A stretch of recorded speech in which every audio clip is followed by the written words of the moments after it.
Bom, meus irmãos, a graça e a paz do Senhor Jesus Cristo. Mais uma vez estamos juntos aqui, para a nossa EBD online da Igreja Batista Sião, em Salvador, Bahia. Os irmãos, esse trimestre, tiveram a oportunidade de estudar sobre a doutrina do Espírito Santo. E eu digo que tiveram a oportunidade porque estamos encerrando hoje, Hoje é a nossa última lição.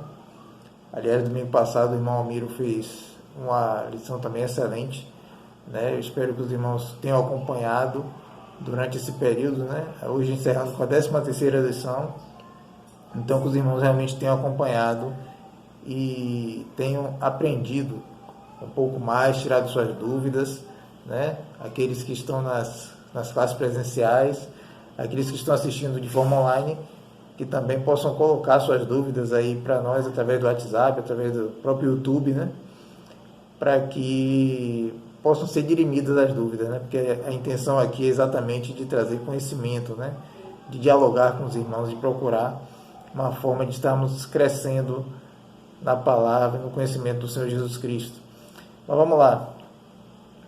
A lição de hoje, ela traz como título a presença do Espírito Santo na vida cristã, E como texto áureo nós vamos ter 1 Timóteo 2, do 1 ao 26.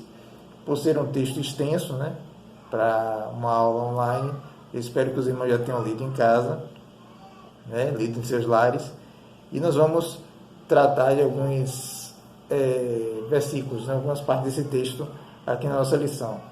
Mas vamos lá. Estamos chegando ao fim da nossa revista, que trata sobre a doutrina do Espírito Santo, como já foi dito aqui, sabendo, porém, que de forma alguma exaurimos esse tema. É um tema muito extenso, com certeza. E, todavia, esses estudos que nós temos tido, eles são uma espécie de provocação. A intenção é provocar os irmãos a saírem dessa zona de conforto, que a gente vive. Eu gosto muito dessa palavra provocação, porque provoca o movimento, para a gente sair dessa zona de conforto e estudar mais sobre esse tema que ainda tem sido tratado de forma tão divergente no meio evangélico, Cada um entendendo de uma maneira, cada um dentro da sua forma, e mormente não tem procurado ver o que está escrito na palavra do Senhor. Mas vamos lá. Lembrando os irmãos que na página 62 da revista, nós temos um trecho da Declaração Doutrinária da Convenção Batista Brasileira, que trata exatamente desse tema, do Espírito Santo, Que nós, em algumas lições, trouxemos esse texto. E incentivamos os irmãos, sim, a procurar no site, buscar o site da Convenção e ler não só esse trecho sobre a doutrina do Espírito Santo, mas toda a declaração, A fim de nós firmarmos a nossa fé, entendermos a doutrina batista, Entendermos aquilo que está na Bíblia, E que nós precisamos aprender a estar firmes na fé. Mas como podemos então sentir a presença do Espírito Santo? Bom, graças à luta de homens valorosos, que no momento da Reforma Protestante de 1517, o qual estaremos comemorando já no próximo mês, a palavra de Deus deixou de estar nas mãos de um pequeno grupo, um grupo resumido, e por conseguinte chegou até nós, ok? Hoje, num país como o Brasil, é relativamente fácil ter acesso a uma Bíblia, mas não são apenas os crentes em Jesus que têm acesso à palavra de Deus e que a leem. Existem, por exemplo, pessoas que não têm compromisso com Cristo, mas decoram alguns salmos, alguns trechos, para usar até como uma espécie de amuleto, como se fosse lhe trazer alguma proteção, Também tem aqueles que pegam a Bíblia, abrem suas casas, com esse mesmo intuito de ter essa proteção, de essa suposta proteção, E tem aqueles também que são historiadores, Aquelas pessoas que leem a Bíblia na letra fria, como a gente diz, Buscando apenas conhecer fatos históricos, a curiosidade, Fatos que a própria ciência comprovam que realmente aconteceram da forma como está escrita na Bíblia. Olha que maravilha, A ciência comprovando o que a Bíblia nos diz, o que a Bíblia já nos dizia. Mas tem aqueles também que leem para encontrar versículos, imaginem só, Aqueles que leem para encontrar versículos fora de um contexto, apenas para justificar os seus próprios erros. Então nós temos infinitas possibilidades, né, de pessoas que leem a Bíblia, mas não têm interesse, não têm compromisso com o Senhor, né, que é uma coisa sem compromisso. Mas, enfim, esses exemplos citados mostram que alguns grupos têm acesso a essa palavra, mas não têm a compreensão que chega a nós, que somos lavados e remidos pelo sangue de Jesus Cristo, através do Espírito Santo. A capacidade de ler um texto, de ser tocado pela palavra de forma pessoal, essa é a manifestação do Espírito Santo, né? Essa capacidade que ele nos dá de ler o texto. Você, às vezes, lê o texto em outras situações, o mesmo texto, e você tem outras reflexões, ele é tocado de outras formas, em outros momentos, pelo mesmo texto. E isso parte do Espírito Santo. De certo que aqueles que pensam diferente, pensam em outro tipo de manifestação da presença do Espírito Santo, provavelmente não buscam também fazer uma leitura contínua e reflexiva da palavra de Deus, mas preferem esperar que o Espírito se manifeste de alguma forma diferente, incomum, né?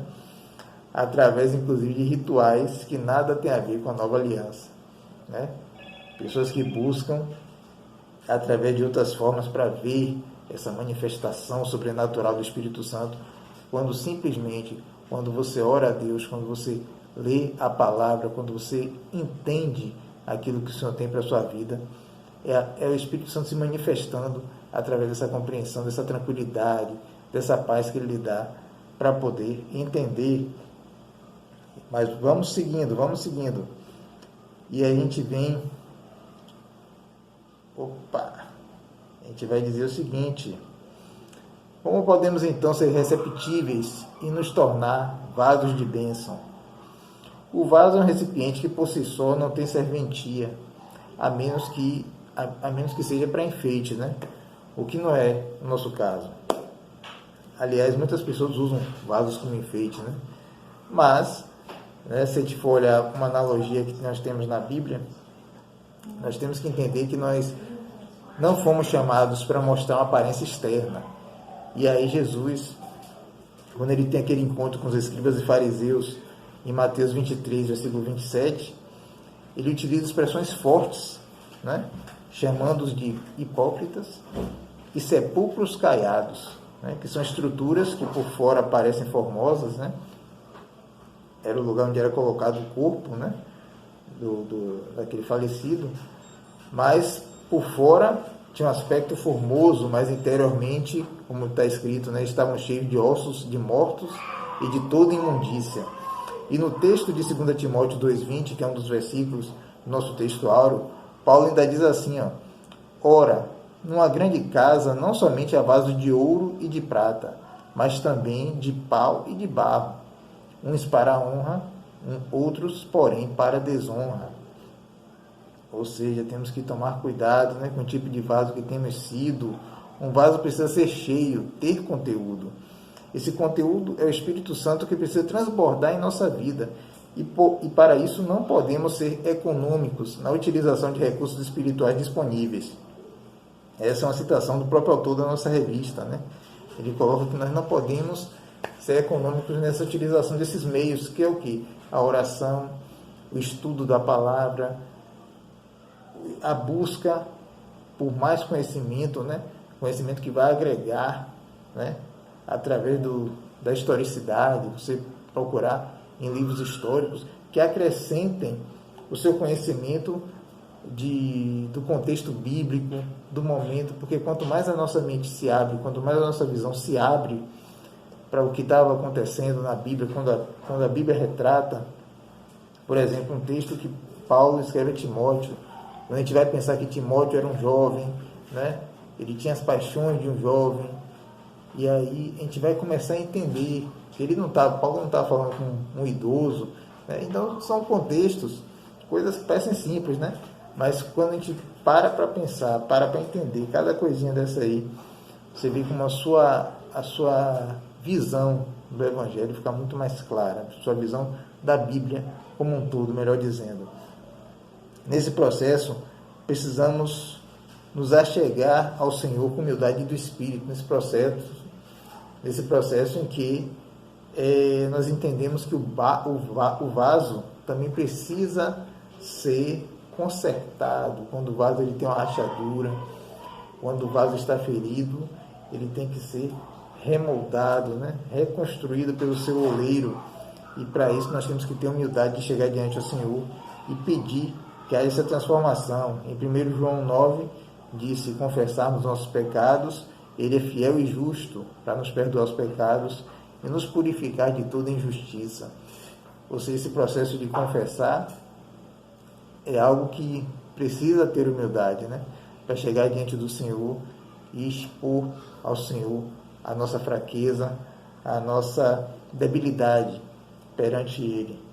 Em sua carta aos Romanos, Paulo também enfatiza o seguinte: ora, o Deus de esperança vos enche de toda alegria e paz em crença, para que abundeis em esperança pela virtude do Espírito Santo. Olha aí, ele está falando de alegria e paz, que são componentes do fruto do Espírito Santo. Olha a revisão do trimestre, né? A gente estudou sobre o fruto do Espírito Santo, e alegria e paz fazem parte desse fruto, né? Que Paulo aqui pede a Deus que nos encha com alegria e paz, para que nós sejamos cheios do Espírito, né? A nossa união como Igreja de Cristo só é possível graças à ação do Espírito Santo. E aí nós estamos falando de comunhão, né? Que nos leva à verdadeira comunhão. Como já vimos em outro momento, em 1 Coríntios 14, 33, está escrito que o nosso Deus não é um Deus de confusão. Ou seja, para haver comunhão, não pode haver confusão. Olha o trocadilho aí. Mas é mais ou menos isso aí.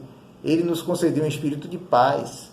Por isso, não podemos aceitar contendas nem desavenças no meio dos santos. Que é o que está escrito também lá no texto áureo, no versículo 23 e 24, de 2 Timóteo 2, que diz assim: rejeita as questões loucas e sem instrução, sabendo que produzem contendas. E ao servo do Senhor não convém contender, mas sim ser manso para com todos, apto para ensinar, sofredor. Ou seja, meus irmãos, se nós estamos passando por certas questões dentro da igreja, né, nós temos que ter unanimidade de pensamento, né? Não que não tenhamos posições diferentes, né? Nós podemos ter ideias, melhor dizendo, ideias diferentes, mas no fim das contas, para que haja uma paz, para que haja unanimidade, o Espírito Santo ele vai trabalhar em cada vida para que não haja, né, não haja guerra, não haja dissensão, não haja briga, né, como em algumas igrejas, por exemplo, quando tem o chamado culto administrativo, né? Esse ano, graças a Deus, nós não temos esse tipo de situação, mas em algumas igrejas, quando tem o culto administrativo, às vezes saem umas farpinhas, né? Porque faz parte da condição humana, né? Nós, às vezes, entendemos de determinadas formas, principalmente quando trata de questão administrativa, né? Como você vai lidar com recursos e outras situações mais que a gente vê na Assembleia, mas que precisam ser norteados pelo Espírito Santo, porque ali também é culto, né? É um culto administrativo. Começa com oração e termina com oração, ok? E tudo isso é possível pelo Espírito Santo, né? Quantas vezes a gente vê na televisão reuniões de vereadores, deputados, que acabam terminando em briga, saindo na mão, né? Porque ali não está o Espírito Santo, ali está o Espírito dos interesses, né? Interesses de cada um. Mas onde o Espírito Santo habita, com certeza, não acontece dessa forma. O que é, então, a comunhão com o Espírito Santo, né? E aí o autor, ele vai nos trazer algumas situações, né? Ele vai trazer a palavra koinonia, do grego, que significa comunhão, né? E que refere-se a essa comunhão com alguns possíveis sinônimos, que é ter comunhão, confraternizar, ou seja, é importante a nossa confraternização, é importante estarmos juntos, né? Celebrando, compartilhar, né? É você dividir o que é seu com aquele que precisa. Não só compartilhar as curtidas no Instagram, né, os feeds, né, mas compartilhar também o nosso amor, né, os nossos bens, aquilo que realmente, né, vai fazer diferença na vida do outro, né, que realmente faz diferença. Parceria. Espírito Santo é um espírito de parceria, um espírito que faz as pessoas andarem juntas, né? E aí vai além, intimidade, né? Amizade e camaradagem são termos que todos eles têm a ver com essa koinonia, ou seja, é interação, é a paz com o próximo, é a convivência, né? Tudo isso aí tem a ver com o Espírito Santo. Nada de briga, nada de discussão, nada de dissensão, porque senão a igreja não anda. E a função do Espírito Santo é exatamente promover o crescimento da igreja. O Espírito Santo habita em nós para que nós cresçamos como igreja individualmente e que junto com nossos irmãos nós façamos o reino de Deus crescer aqui na terra para alcançar os outros, né? Porque o Senhor não quer que ninguém se perca. Então nós temos que lutar para alcançar as outras almas também. E para isso nós temos que dar exemplo, para isso nós temos que estar unidos em pensamento, unidos em atitudes, unidos em doutrina, né? Não é possível que nós, depois de um trimestre inteiro estudando sobre a doutrina do Espírito Santo, cheguemos para o irmão e diga assim, não, mas eu penso dessa forma aqui, né? Não concordo. Não, meu irmão, aí o irmão tem que pegar a Bíblia, olhar direitinho, olhar a doutrina, né? E ver o que realmente está escrito lá, para que não haja esse tipo de situação. Não pode haver discordância no nosso meio. E assim como dissemos, agora encerrando, né, nossa rápida explanação desse fim de trimestre abençoado, como já dissemos no início da lição, tivemos um trimestre sim, de importantes reflexões sobre a doutrina do Espírito Santo. Mas não podemos ficar por aqui não, de forma nenhuma. É necessário aprofundar-se no tema, né? E assim como Moisés desejou ver a glória de Deus, como a gente viu lá em Êxodo 33, versículo 18, e os discípulos de Jesus tinham prazer em estar ao lado do Mestre, né? Que nós também hoje tenhamos o desejo de conhecer e de sermos cheios do Espírito Santo de Deus, né? Houve um momento em que Moisés ele quis ver a face de Deus, né? Quis conhecer mais a Deus. Aí, vindo para Jesus, os seus apóstolos, os seus discípulos estavam ali juntos com ele, queriam sempre estar com ele, aprendendo com ele. E hoje nós, como a igreja da contemporaneidade, por que não querer buscar o Espírito Santo que hoje está entre nós, né? Jesus subiu aos céus e nos mandou um Consolador. Vimos isso o semestre inteiro. E temos um Consolador que nos ajuda e nos instrui, né, no caminho do Senhor. Então, por que não conhecê-lo mais, buscá-lo mais, para que ele encha a nossa vida, para que cheguemos a ter a plenitude do Espírito Santo, né? Que o Senhor, então, nos abençoe e nos prepare para um semestre, um próximo trimestre, assim, abençoado nos estudos da Escola Bíblica Dominical. Então, que os irmãos continuem, né? Peguem a revista, façam aquela revisão, né? Para a gente não perder nenhum detalhe, e vamos seguir para a próxima lição da Escola Bíblica Dominical no próximo trimestre. Deus abençoe a todos e até a próxima.